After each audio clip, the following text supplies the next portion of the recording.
We're rolling. Okie dokie. You just tell me your story, sir.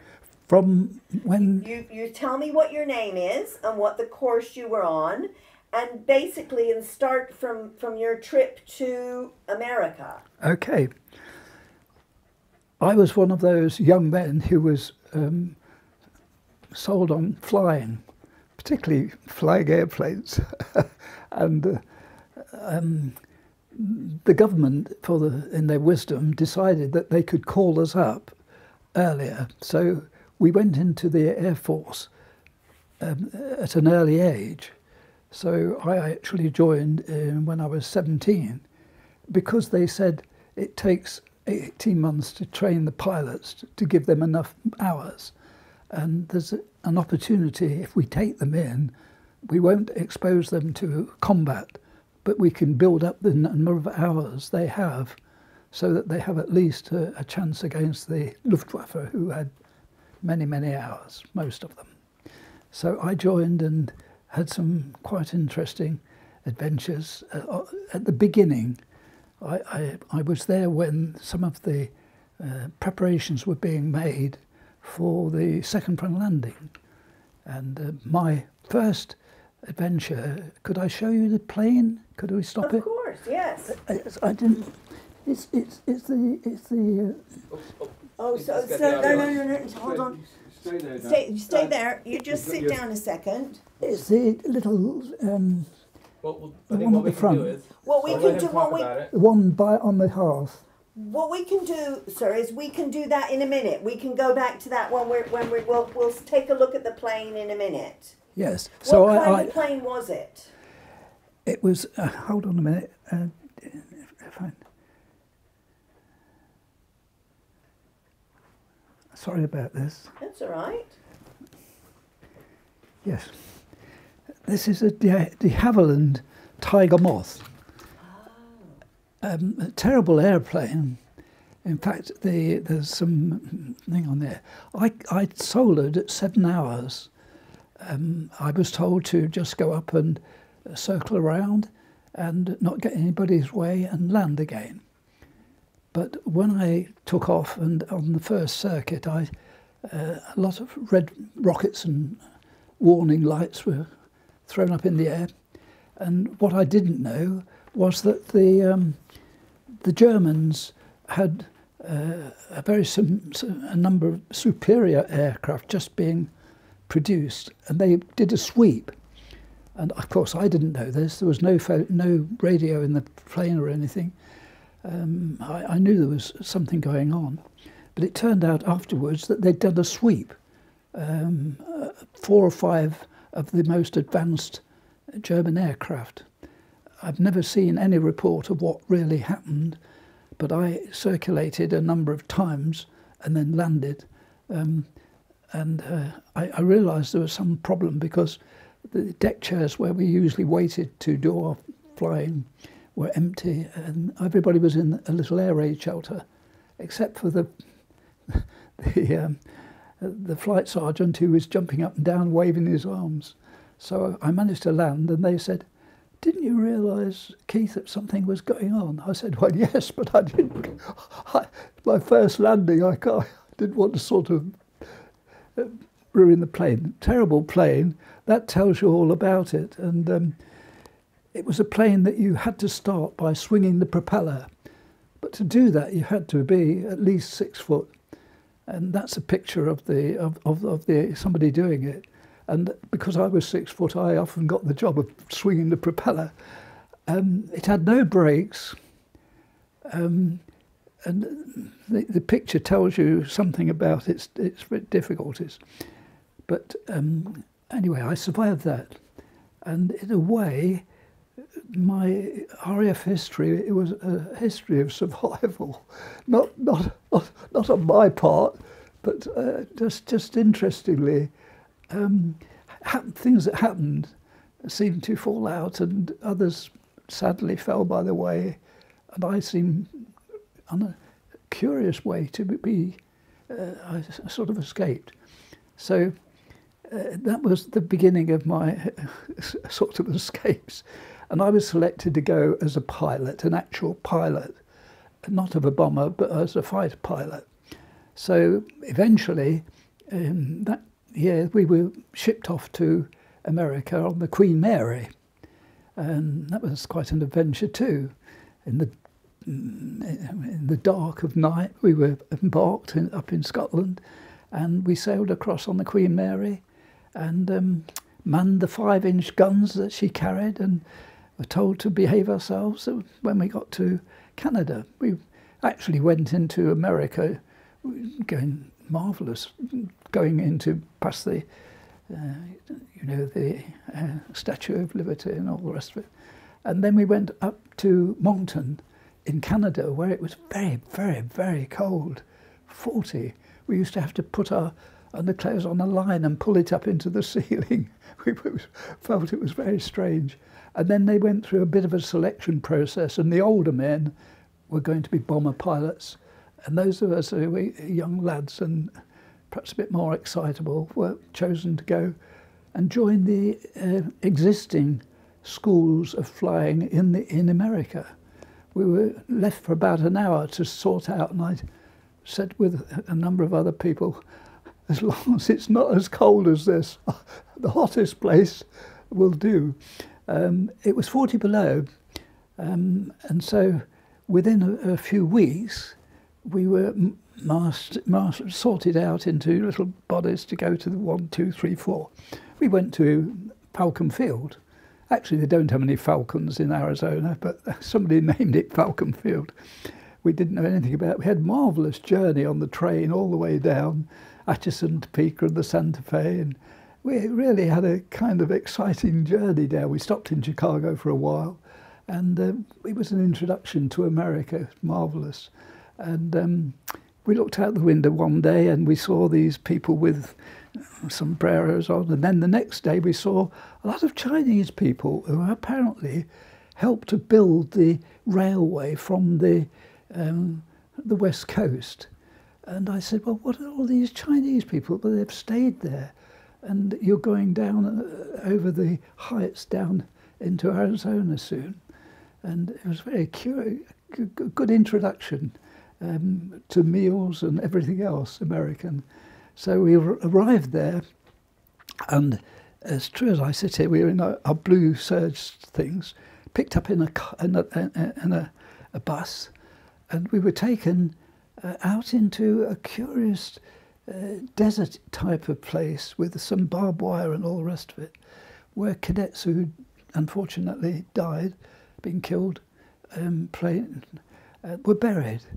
And we were left there for a quarter of an hour to sort of, in our full scale kind of thing. And so that was our basic sort of introduction. These are some of the photographs that carry on from there. So that was a rather sort of chilling introduction to the Falcon Field, as far as we were all a bit subdued after seeing the fact that it could be a very dangerous business as well. Of course, we were all excited at seeing America and having the chance to fly superb aircraft compared to this. The aircraft that we actually flew is in the back. I've got a photograph. Perfect. What I'll do is we'll get a look at these pictures. Yes. When we're done speaking, Vince will take all of the pictures and he'll photograph them. It's in the back. It was a superb aircraft compared to the one that we had been used to. Was it, what kind of aircraft was it? Was it a Stearman or was it a... Stearman. Ah, okay. Just let me know, and I can see all this. There's a coloured photograph which actually flies from this local airfield. So we were very, we could hardly believe our fortune. Lovely food and meals. Mind you, that started up in Canada, really. We'd been living on rations, and I think most of us went out and had a T-bone steak or something, made ourselves ill. But no, we were given a fairly sort of rigorous introduction to flying, and it was made clear to us that we would be expected to give it our very best, and we were determined to do so. And so it started. On the first aircraft, I'm speaking for myself, but there was a discipline amongst it. The flight, the trainers were a tough lot, and they didn't take kindly to anybody joking. I had a curious experience, and that was that my trainer, Mr. Elliott, he'd been with Boeing, and he was quite strict with us. He said to me, I'm going to leave you in charge, Leedham. He said, I shan't be long. He disappeared for some reason. Lorry pulled up, and as it drove away, it hit a cylinder on the aircraft. It hit the back. And I got out of the plane, and I could see it had damaged this cylinder. He came back, and I started to try and explain. He said, just go and wind the handle to sort of start the engine up. I said, but it hit the cylinder and I think it's damaged it. He reluctantly went round, and of course it was damaged, fortunately. So good job we didn't take off. So I think we all enjoyed flying, and Mr. Elliott proved to be a kind of a very, very helpful instructor. And but the most enjoyable part, in a sense, was the British War Relief in Phoenix. They had a building there, and we could go there if we passed all the various exams and so on. So you had to pass them all. If you didn't, you had to stay on camp. And there's some photographs in there of what we got up to when we stayed in the camp, larking about in the swimming pool. But more interesting was the lovely cars lined up outside to take us into Phoenix. And we were introduced to the hostesses, who we were told we mustn't date. And that sort of suggested exactly the opposite to us, because they were very attractive young ladies. And you see some photographs, of course. I remember on one occasion they were going to have something at the college that most of them were at. Of course, we weren't used to most people going on to long education, but they did have that. And there's some photographs you'll see where they were teaching us how to jitterbug and so on. So on one side there was this fun side, and families adopted us, and I'm still in touch with the family who adopted us. Bruce Fraser lives on Hornet Drive in Prescott. In those days he lived in Phoenix. He was just a lad in a rather sad family, because their father had been killed in a tragic accident. Somebody lit a cigarette at a petrol station, and he was killed in a terrible accident. So Mrs. Fraser looked after the family, but I got to know the boys, and there's plenty of photographs in there. And Bruce was my favourite boy. He was just about 2 years younger than me. I suppose I was 18, 19. He was about 16 and 17. And we Skype each other now on a Sunday, because we're both Christians. So each Sunday we communicate with each other. And he's the one that sends the lovely magazines. And I send him magazines about England. He's been over here and visited us since. And when Mum Margaret was alive, we had a lovely time with them. And I always remember an interesting thing. I don't know how you can see my hand, but there were lots of light-hearted things. And one lady said, I can read hands. Anybody like to have their hands read? So, of course, we had in the back of our mind that we were going to have a tough deal with the Japanese. They had very light mobile aircraft. We were going to be flying these 24-cylinder monsters, and we were told by people who had been in the forefront of engagement that the best thing was to take a shot and put your nose down and go like hell for the aircraft carrier, because they could fly inside you. And I remember the three people who came to see us. One said, just take one blast, put your nose down and go for hell for home. Don't try and mix it with them, because their aircraft are lighter and so on. And so on. The other one said, they don't have much ammunition. We said, well, it sounds like a good job. They said, well, yes, but they won't think twice about crashing their aircraft into yours. And the eldest one, who was supervising this meeting, which was supposed to be briefing us, said, yes, it's... he sort of he said, I don't suppose that you've come across that. I don't suppose that's in your repertoire, is it? They were a little bit sarcastic, because I asked the young lady that I had friendship with, why were they so sort of...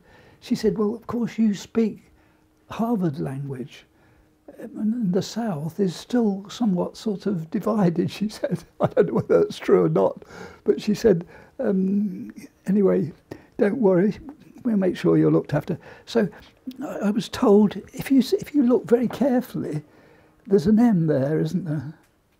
Can you see an M? And this was, this to everybody's amusement was pointed out by the lady, you're going to have a long and very happy marriage. And there were choruses of laughter. Do you hear that, Keith? You're not going to do any flying, you're going to be happily married. I said, yes, I believe that when I see it. So we had a lot of fun on the ground, but the flying was extremely businesslike. The whole thing was organised in something that actually influenced me for the rest of my life, because I became convinced that the Americans had got a different way of doing things, and a much more effective way of doing things. We were allowed to buy some civilian clothes, and I remember going to, I can't remember the name of one of the biggest stores, and I ordered a suit so that we could use we were allowed to have a sort of. I was amazed when I went to collect my suit, having they measured me up and ordered it, that the turnips weren't finished and so on. And I said, well, what's that? They said, well, we can't get it right unless we see you in it. And I thought, that's typical. They want the customer to be satisfied and pleased. Whereas in England, I'm afraid sometimes the customer is the last thing they're thinking about. They're thinking about, yes. So there we go. And I passed out, I think, with some reasonable credit, you know. And I became involved with somebody who was to influence me for the rest of my life, Grady Parrott. Now, Grady Parrott was a Christian, and he stood us in front of us, the five, and he said he was a Christian. He said, I shan't be banging you on the head with a joystick or any of the other tricks that people get up to, because there was a lot of, you know, tough stuff went on. He said, but you will be it'll be my aim for you to be the best five in the 26th course. And we sort of chuckled amongst ourselves. But one of the persons was a small person and really found it difficult to fit in, shall we say. And within a month he was left with a rather sort of sad reason for his leaving, which was that he just couldn't cope. And we found it very difficult to cope with Grady Parrott, because there were things that he pushed us as hard as he could. We were very pushed. He said to me one day, Leedham, you're a Christian, aren't you? I said, yes. He said, come with me, I'll show you something. There's some clouds over the hills in the distance over, you know. I wondered what we were going to get up to now. And he took me up there. He said, climb up to about 13, 14, 15,000, where the clouds are. So I wondered what he was going to do. He turned the aircraft round. He said, all right, I've got her now. Let me have her. He said, you know, the Bible's got a verse about, I've set my bow in the clouds. Oh, yes, that's in Genesis, I said. He said, look ahead, keep your eyes focused ahead. And to my amazement, with the sun behind us, we had a sudden complete rainbow. Now, the interesting thing is that I've got a son who is a captain of aircraft in Scottish Airways. And he said there are times when he actually does that. And to be reminded he's a captain aircraft of Scottish Airways and so on. So from then on, we had a kind of very, very... He, incidentally, is the founder of the Missionary Aviation Fellowship, which now extends throughout the world, providing aircraft to support missionaries who are in remote places. He's worth looking up. He died in '98. We remained in contact over all those years too. And I learned a lot from him. We flew through the Grand Canyon. I said, I thought we weren't supposed to throw, sir. Oh, he said, we're military, Leedham, we're military. He said, fly a bit closer. I thought he was crazy. We were flying where these cave dwellings were. And he got a Bolix. He was very keen cineman, you know.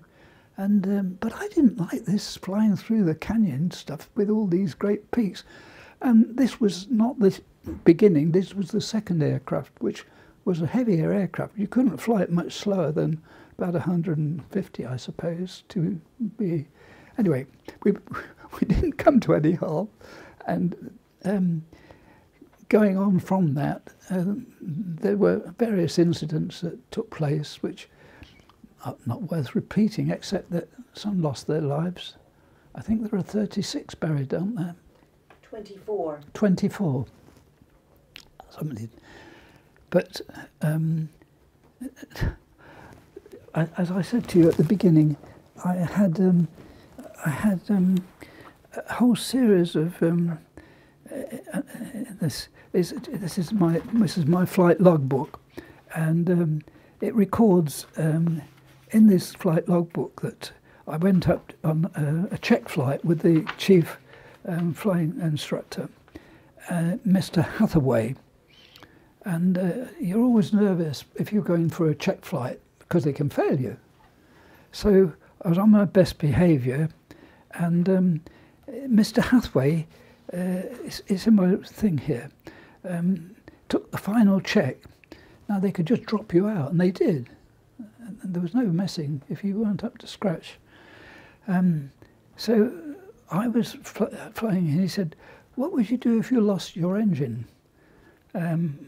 I was tempted to sort of say panic. He said, "You'd spend a lot of time trying to restart it. That's the drill that you've been given." I said, "Yes, that's actually do this, do that." He said, "Forget it." He said, "Look for somewhere to land. Don't jump out and die like some have done, or like one recent person who jumped out with a parachute, had 69 operations because he slid down one of the great Sahara's, and he disappeared. And then there was another one who, well, there was a series of people who had 2 days later in my logbook, there's a little recording that just simply says, engine failure, landed. 2 days later, I landed without damaging the aircraft or myself. And it took them most of a day to find me. There was no radio, there was nothing to drink, and we'd been told not to leave the aircraft because they could see the aircraft, but people had tried to walk home or somewhere, and it's very, very hot, and it's not a good idea to do. So that's all recorded in there, just within 2 days. So I had this very sensible guy who took me in and said, concentrate on landing you, concentrate on staying with the aircraft if you possibly can. And there wasn't a scratch on the aircraft, which is, I think, pretty unusual. So from then on, I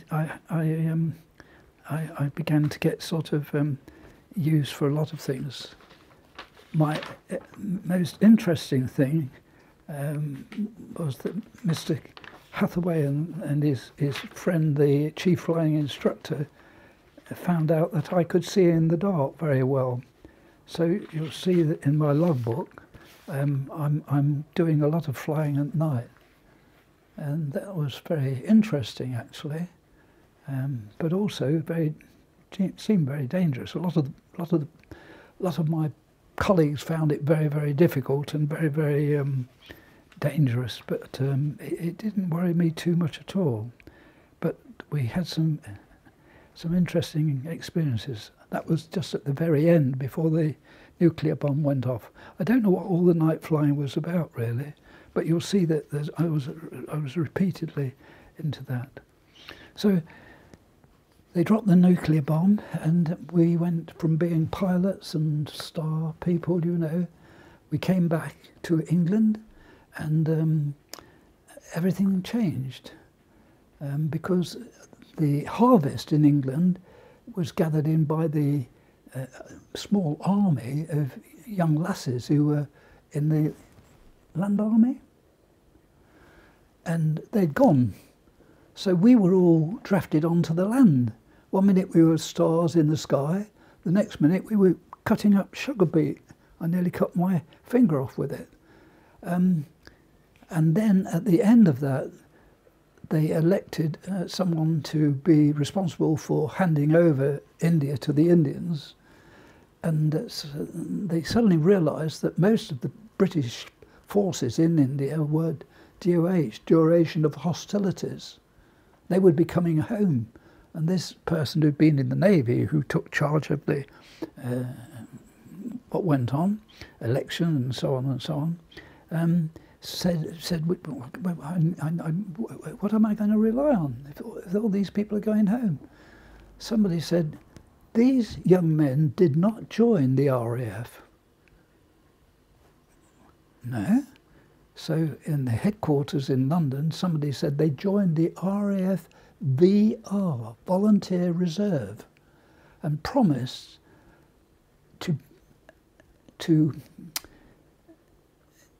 they undertook to be subject to his Britannic Majesty and to serve him in whatsoever part of the empire he directed. So we can send them to India. So we were sent to India and were there for 2 years, which was a very threatening time.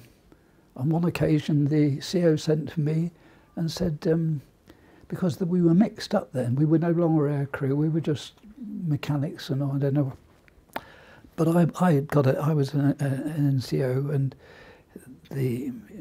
I walked into our group captain's office and he said, Leedham, he said, I always remember this, he said, you're single, aren't you? I didn't like the sound of that. I said, yes, sir. He said, I told you you're a bit adventurous. Weren't you trained as a pilot? I said, well, I did quite a number of hours in pilot training, I think 120, 160. He said, but I've heard you running in, this was where all the stuff that was coming in from various parts of India was marshalled in large hangars to load on ships in the harbour. This was at Surrey, on the edge of Bombay. He said, you'll be interested to know that you're going to Peshawar and then on to, they've got a task that I think is just exactly what would suit you. And I said, I didn't like the sound of that. I said, well, ask what it's about. We want, the Russians amassed a number of divisions for the election because of a lot of communists, and they think they can influence it in that way. So he said, what you'll be doing, as I understand it, he said, but you'll find out when you get there, is you'll be setting up a landing strip for just observation purposes, to keep a track of what the Russians are up to. I thought to myself, nobody's ever trained me for anything like that. He said, well, you've been on flights and all the rest of it.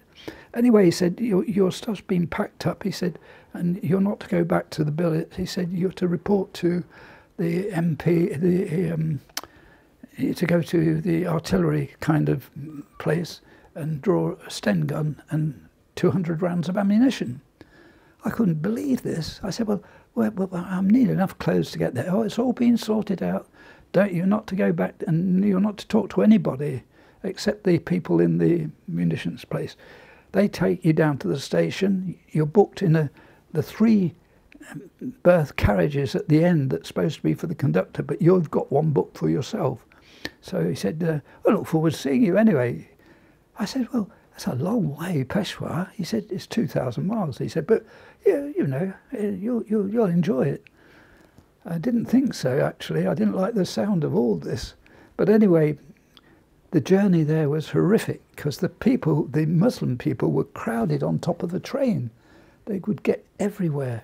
When we got to Lahore, the train, I looked out of the window and the station was filled with Gurkhas. And I said, what are the Gurkhas doing here? Oh, he said the train was stopped miles back and they took all the young men and the men off. So he said, that's what all the women are bewailing and so on. I said, oh, what are they going to do with them? Oh, well, you better ask, he said. But we're here to sort of ensure that there's no more. Anyway, I went back into my cabin. I couldn't see the conductor, but I noticed one or two little things. And I said, I couldn't find him. I thought, well, who's been in the cabin? Suddenly, two blokes appeared, two men, young Indians appeared and said, oh, we're joining till we cross the river. There's a large river that the train was going to cross to get to Peshawar. I said, no, you're not. This is booked for myself. And then the conductor, no, he's, please let us. They pretended they couldn't speak English to start with, but soon they could speak English.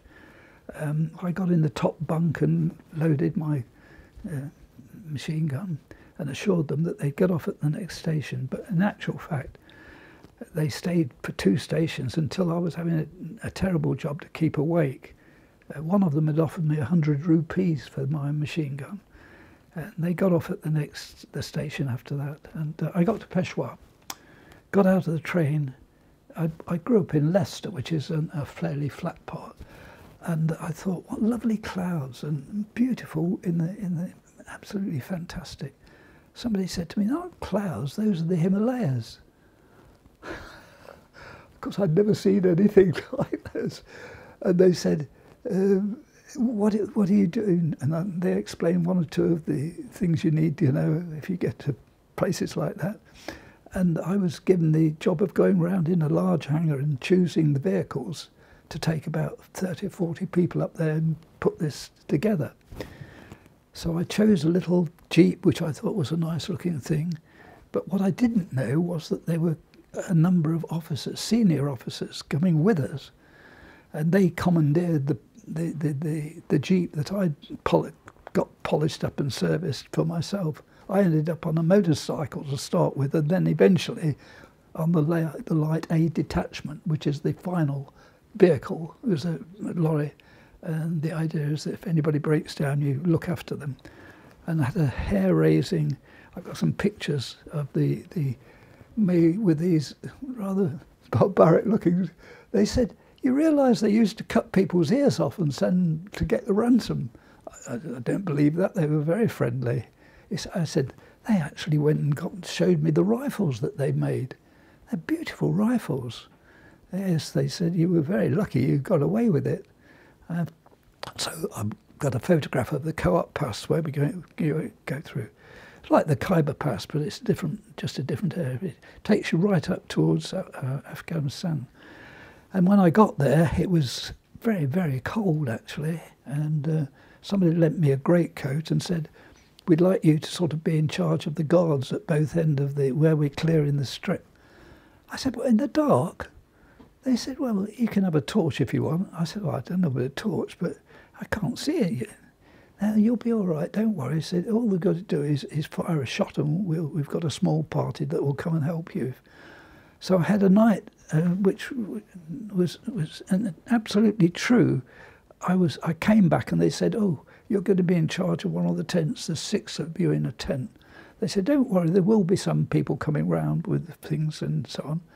And I didn't get much sleep until somebody leaned in through the thing and said, Char Sahab, an Indian. I got my Sten gun ready to sort of shoot him. He was actually offering to shave us, which was a bit unrealistic. It sounds crazy, but it's true. Anyway, we survived that, and curiously enough, once we'd got the thing working,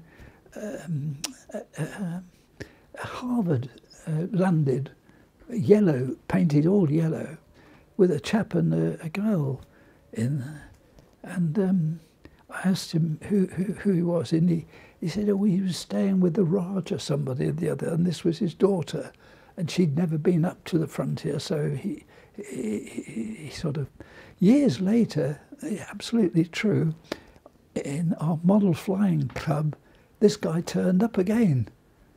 And the head of our club, Peter Carter, is a well-known character in the Spitfire Flying Club, which I belong to, said it's astonishing, actually, that he should turn up, somebody from all that way away and so on. But it's true. Anyway, it came back, and when I came back to the station, everybody was very surprised to see me, and 2000 there, 2000 back. But anyway, I'd sort of seen some pretty frightening things, and I was to see a lot more frightening things before I came home. And the RAF said goodbye to me through a flight sergeant who said, you can join for the RAF Association. It's only £15, that's a life contract. You'll be covered for your life. I found out very quickly that I wasn't covered with anything. So there was no trilbers, no very few clothes left. A lot of people had got the best jobs and so on. But I took back an interesting thing, and that was that I felt that the American way of getting things done was something that needed to be learned. And believe it or not, when I actually got a job, and I wasn't very satisfied with the firm, they had to give you a job if you'd worked for them for 2 years before you were called up. But I found exactly the same attitude towards customers that seemed to me to be wrong. So I got a job as a production manager with a very famous firm, actually, who produced Go Sucker Zoom. You wouldn't know about it now, but they produced a range of little medicines and things like that. And I persuaded them, Hampshires in Derby, I persuaded them to accept one or two of the Americans' idea. One was a profit sharing. And believe it or not, this was based on the added value, that stuff comes in with a certain value, and when it goes out, it's acquired a value. And that's what you've done. It sounds simple, and it's not difficult to do. And the director and directorate were quite amazed at the actual improvement in profit. But, I'll abbreviate this, I was there for 5 years, but they were just absolutely stunned at the profitability. But the Labour government that was elected introduced an excess profits tax.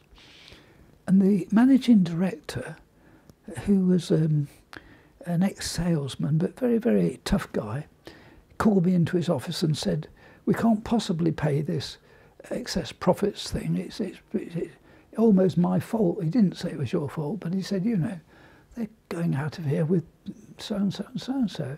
I said, well, that was the deal, wasn't it? If the profit, if they could improve the cost.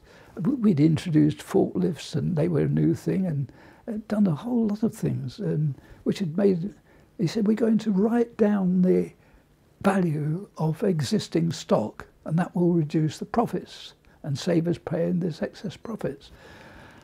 I said, well, we can't do that because we've got these boards which show them. Oh, he said, yes, you will. If you want to go on working for us, you will. So I said to Margaret, we'd got 4 children then, I said, I'm not going to work for a firm like this. So I put my name in the paper looking for, work, and to my astonishment, I got an invitation to go up to ICI, which was the largest chemical company. What I didn't know was that they had come to the conclusion they should use something like this, but they didn't want to take a risk of publicly because it was a very large company, I think one of the largest in Europe.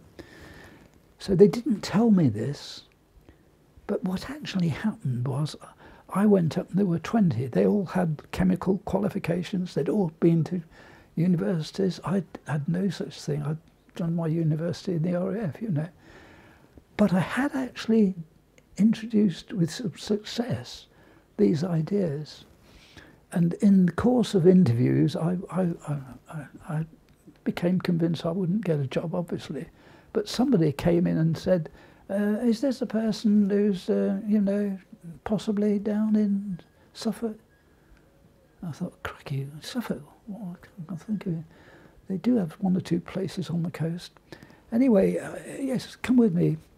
And I went there. He said, how about going down to Suffolk, Leedham? Suffolk. I said, where in Suffolk would it be? Stowmarket. I said, I've never heard of it. No, he said, don't worry about it. You'll find out. Would you like to join the company? I said, well, what are the conditions? I was amazed. 9 to 5, profit sharing, all sorts of things. So when I came out, I ran to the nearest phone box and phoned my wife and said, how about us going down to Suffolk? She said, we've got 4 children, dear. Where is it? Stowmarket, I said. Never heard of it. But Stowmarket was a little town buried in the heart of Suffolk.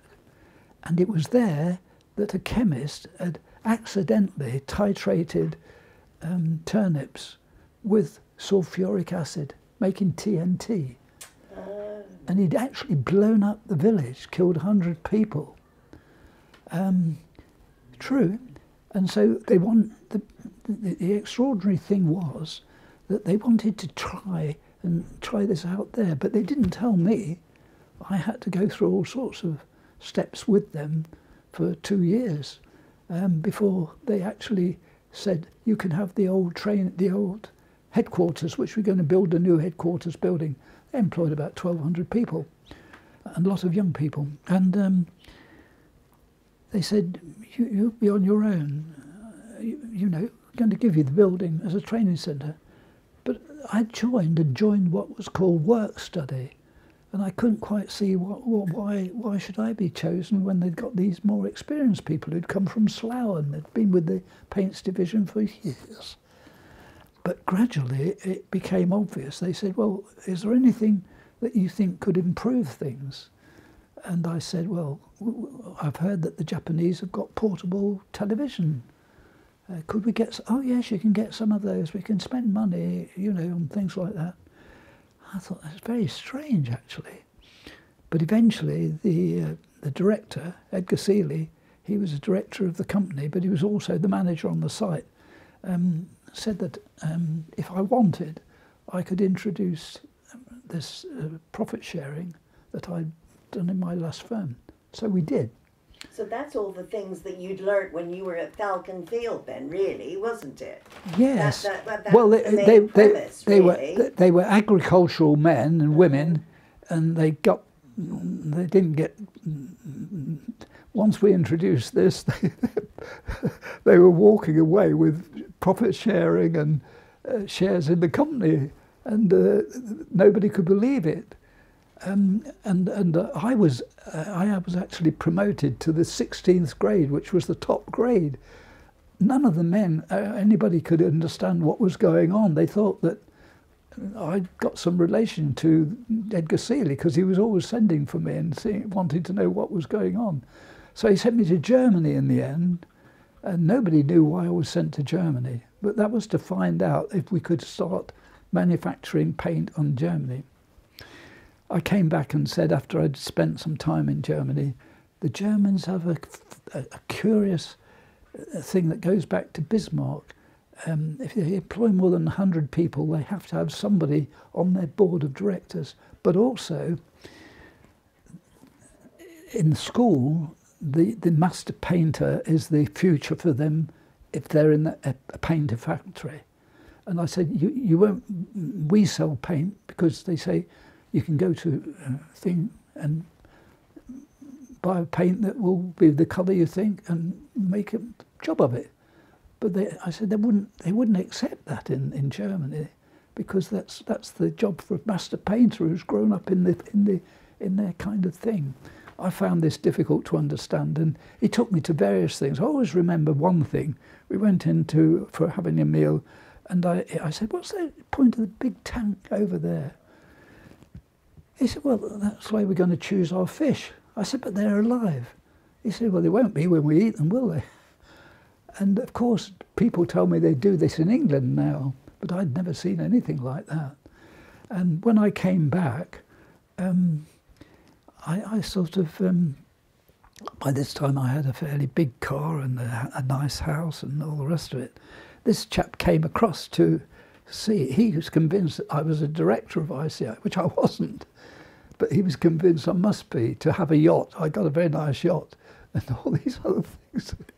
And so basically, they said, "Now you've got to take this to other parts of the company." And that was a disaster, because by then I'd got a family. We moved up to a place on the outskirts of Manchester, where they were manufacturing this sort of stuff that goes in sort of cellulose on fabric and so on. They were also experimenting with plastic cars and so on. And it was just hopeless, trying to convince them that you could do what we'd done in Suffolk. So I left and joined the, it was called the CAPIT. It was a training board, industrial training board for the chemical and allied products. And I found myself in the south coast down here with 70 companies that I had to visit and try and encourage them to use tanning. All it convinced me of was that large parts of the British industry were so backward. I decided to go, well, Mrs. Thatcher encouraged me because she'd closed quite a few of them down. Didn't close this one down, but I decided to go on my own.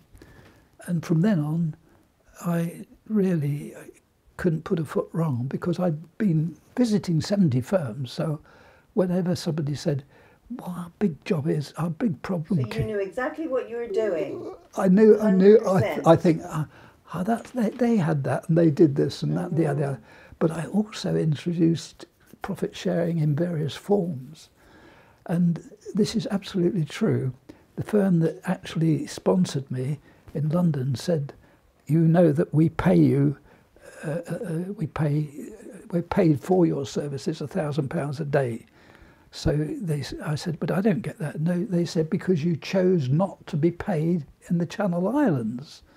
They said, "And also you have expenses and I don't know what." So I accepted 296 plus expenses. But that gave me opportunity to do things that I wouldn't have otherwise had. So you did. So you ended up doing very well then. From Very Falcon well. Field, your life became quite colourful. And then I became attached to one of the largest churches in the country, the Metropolitan Tabernacle in London. Now I have a question about a church. What was the church in Falcon Field? Was there a church that you went to in Falcon Field? Yes, we went to the Baptist church with the family. And what was the pastor's name? Do you remember? Oh, no.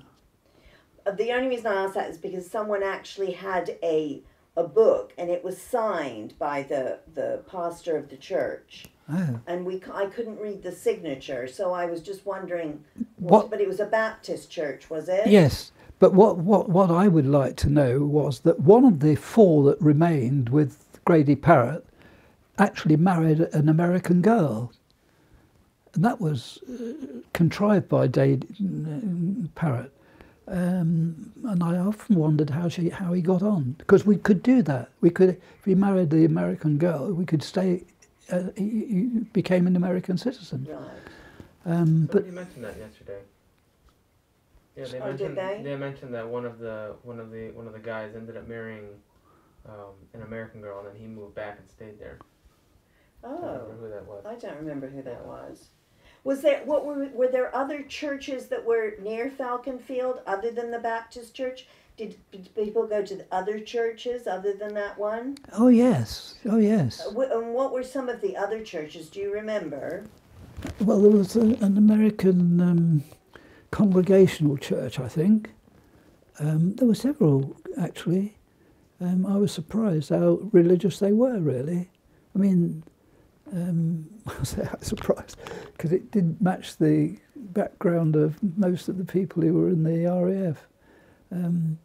But I eventually became a pastor of several churches, and I've had long engagement with the thing. I can give you a little slip to show you. With the tabernacle, the Metropolitan Tabernacle is one of the largest churches, and I suppose I've had a lot of kind of encouragements from them. It's a bit of a ragged story. My wife died 9 years ago. I live alone with Basil, and I've got 4 children. I don't know how many grandchildren we've got now, Andrew. A few. A few, he says. That's more like 25, isn't it? Because we just had 2 lots of new children, and there we go. Well, so now, what would you say if you had to pick one memory out from Falcon Field? What would it be? Well, I thought it was tremendously exciting and interesting, and I did my very best to do what I had to do. And I think that impressed Grady Parrott, because he stayed in touch with me till he was 98 and died. And he came across to England, and I didn't get on so well with my first instructor. When I say didn't get on, I did get on with him, but our episode over the thing, I think, rather, and he smoked. So we got 100 cigarettes given to us a week, and I passed them straight over to him, which, and you know, and also we had some embarrassing things in America, which we don't have in England. We had to do inspections on the sort of BD side of things and so on. That was something that didn't go down very well with me. But anyway, I looked forward to every day and to get into the cockpit and I'm going to fly this thing. I'm going to really fly it, you know. And when I got up in the sky, I mean, well, if you see some of the things here, 25 slow drills, and I mean, I really overdid the program, and I was told off about this, you know, that whenever I had a plane for the afternoon, as you did, they always had to put somebody who's a bit sort of skilled on the plane afterwards. I'm not sure that was true, but no, I think it was marvellous, and the people. The American people, I mean, they went to such lengths to sort of look after us. And there's this, you can see it, can't you? I've married for 64 years. So all my memories go on. The books, the Skype, and they've been over and visited and stayed with us. I'd love to go back there, really, in some ways, because England doesn't change very much, I'm afraid. I'm wondering if you can, we didn't get your name at the beginning. Keith. So I'm wondering if you announce yourself with your name and what course you were on. And if you can do that, that would be grand, because we didn't get that at the beginning. I'm sorry.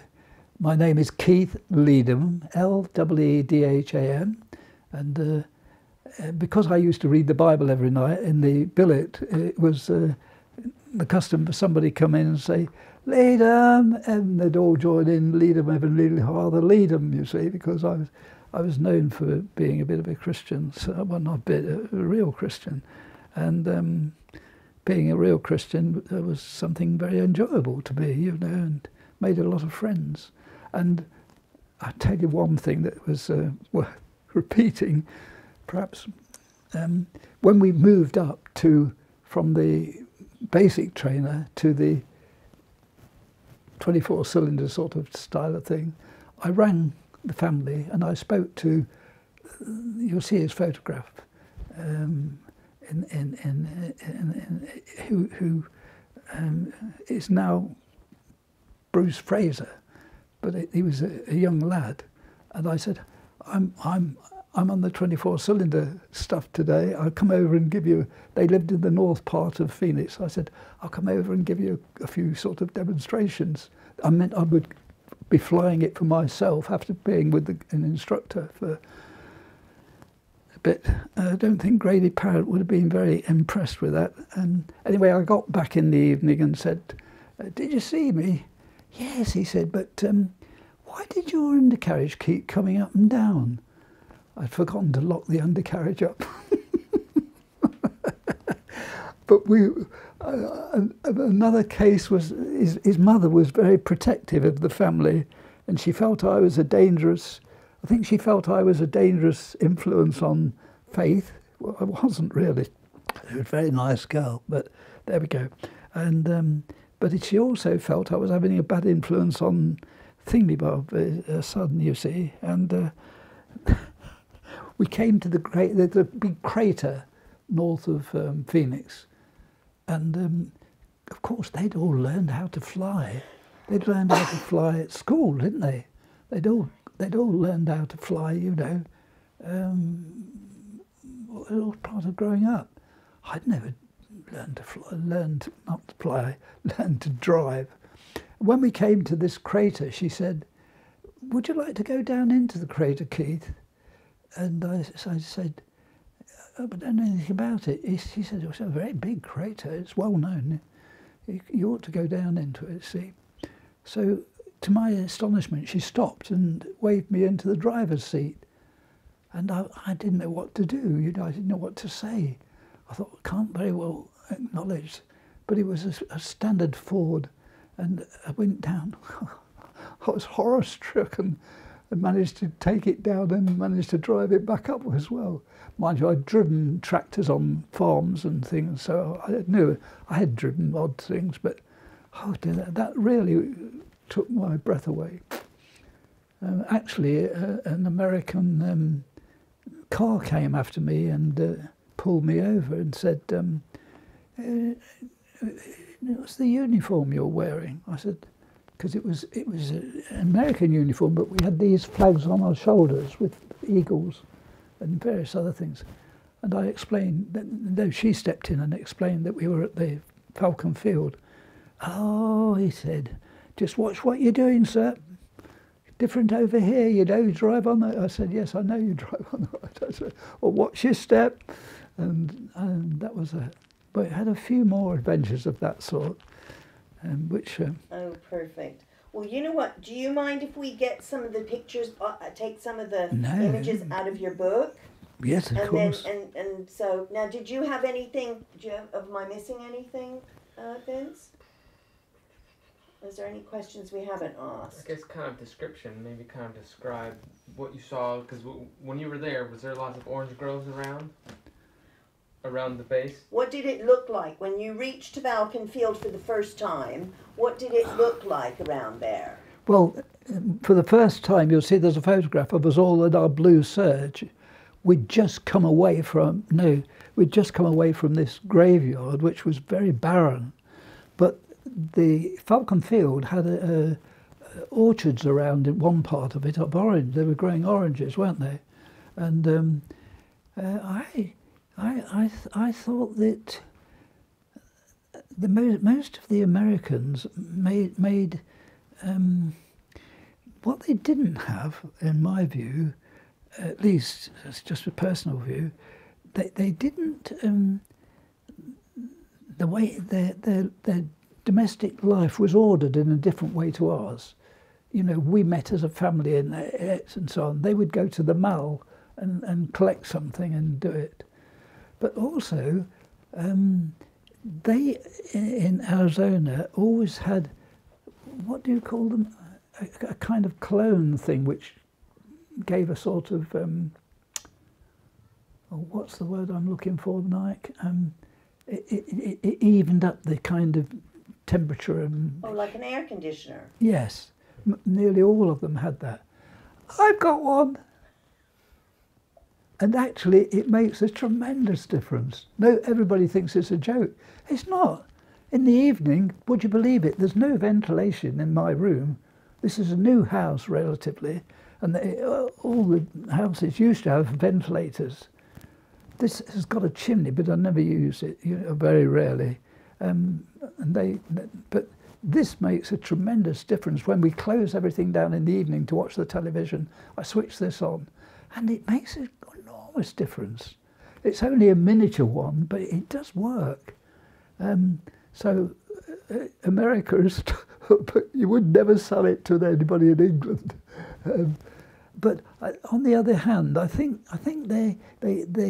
the people who I sort of stayed with, and one thing or another, they would go down to the mall and have a walk round, and then they'd get a meal or something, or get a meal and take it home. In those days, they'd send one of the children down, and they'd go to these places which had a spread, and they could take the meals out. Now, it took us ages before we came to that, but that's what I do. If you look in my fridge, you'll see that I've got all the, I'm American really, I've got some nice meals in there. And I can stick it in my microwave, and boy, do they taste nice. People think I'm crazy, that we still have these, spend 2 hours, 2 or 3 hours in the kitchen. I went to see a friend yesterday, and she was busy cooking. I'm sorry, Keith, I've got to get the dinner ready, I said, well, why don't you just buy a meal, you see? So she said, oh, they're rubbish, they are. I said, no, they're not. Look out, Basil. Oh dear. Oh, care. Basil. Dad, you got your lead. Dad, you got your lead. Oh, I'm sorry, dear. That's okay. I was just going to show you. Come on. Oh. Oh, I see. Oh, I see. I'm with you. Oh, yes. So you've got all your different meals in there. Oh, yes. Uh-huh. And some Oh, of them yes. Very is- good. I've never seen that one. Oh, Yeah. that's nice. Not. Oh, well, that's they're- very good. This is at a low level, but Oh, yes. stick it in my microwave. Uh-huh. And for you're all set. 15 minutes. So that's left its mark on me. Oh, very good. Mind you, Very good. Now, members of take my it- family wouldn't dream of having one. take it steady here now. Sorry, dear. Take it steady. Okay, so is there anything I'm missing, Vince? No, we've covered quite a bit. I'll show you I my think- air conditioner when you come in. I think we've I think we're pretty good. I think we're pretty sorted. I think we've probably got I think we've included everything. Is there anything you remember, Andrew, that your dad hasn't included? No, I know there was some very strange thing about his RAF number, or his number. Oh, yes. Okay, well then here, let me give you. I'm going to put this back just here, and we'll do what it was about your number. Oh, Put this now down. that was a bit of British stupidity, yes. Well, I was they had in this country for the youngsters of 14, 15, 16, a thing called the ATC, Air Training Corps, and you could join this and you could go out on active stations actually and help in doing all sorts of things. If you'd done more than 2 years, somebody thought of a brainy idea that they would give us a special number. Unfortunately, the person who did this was lame brain, because in the forces, particularly the Air Force, the number gave the clue to how long you'd been in the Air Force. So if your number was 3506 and his number was 34506, he'd been in longer than you. Do you get what I mean? So this brainwave started with the 3 million. So when I joined the Air Force, the numbers were in the 165 range. And when I went on parade in London to get my first pay, I stepped up to the seat and number shouts the officer in charge, and he's got a lady next to him getting ready to count the money out. And I said, 3,142,000. I don't want the number of China, I want your number. And she leans across and says, that is his number. And everywhere I went, the ancient mariner had to carry the albatross that he shot. This was like that, because whenever you got to a station, if you were posted, and we were posted to quite a few stations, the first jobs you wanted to avoid were coal for the kind of burners in the billets, cleaning the toilets, going on guard duty, all those jobs. Automatically, the people with the highest number got one of those jobs. When you went on leave, you were the last to go on leave. So this thing was like the albatross. Wherever you went, you were going to get the worst deal, if you know what I mean. And you couldn't change it. So what was your number? 3,100,000. That was your number? 3,142,000. And I'm listed. It was like, oh God. It really was. There were other people who had that that number eventually, but when I was in, all the rest of the lads went off on leave and left me cleaning toilets and doing all the other dirty jobs.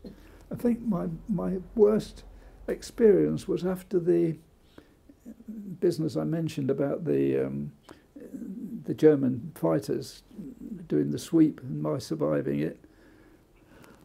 I was told I could have the next night off because I think they were annoyed with the training pilot who allowed me to go with only 7 hours training on these terrible aircraft.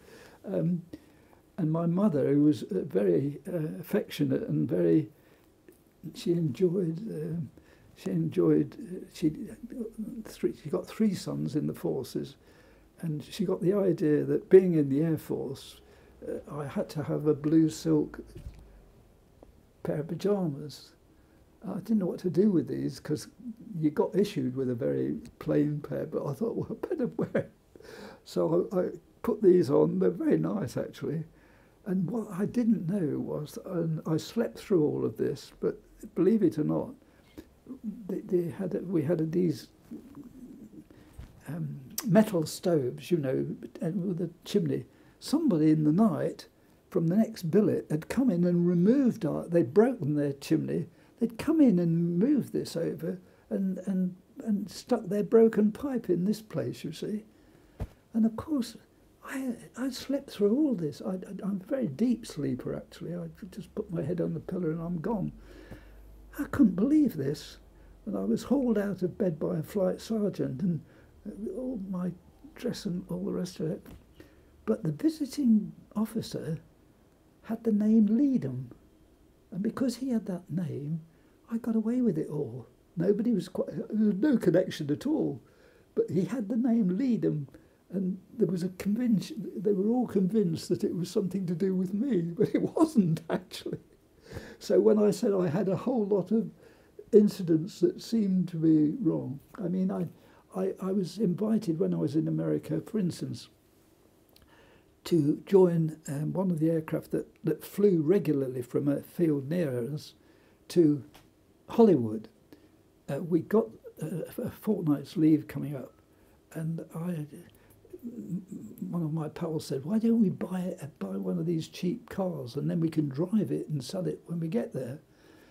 Money we weren't paid an American's rate. We were just paid ordinary pay and so on.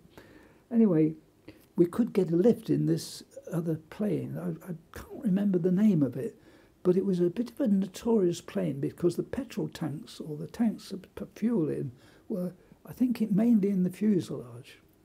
And I didn't like, whenever you went in this, you could smell this high-octane fuel. And I said, "Oh no, I'm not too sort of keen on that.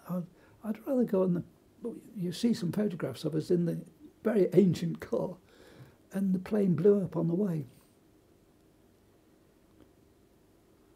And that has happened to me several times in my life. You know, that it seems curious that, I don't know why I've got to 96, I'm sure, but as Andrew will know, there have been other times when things have happened that are a bit difficult to explain. The angels have been looking after you. The angels have been looking after you. Is that right?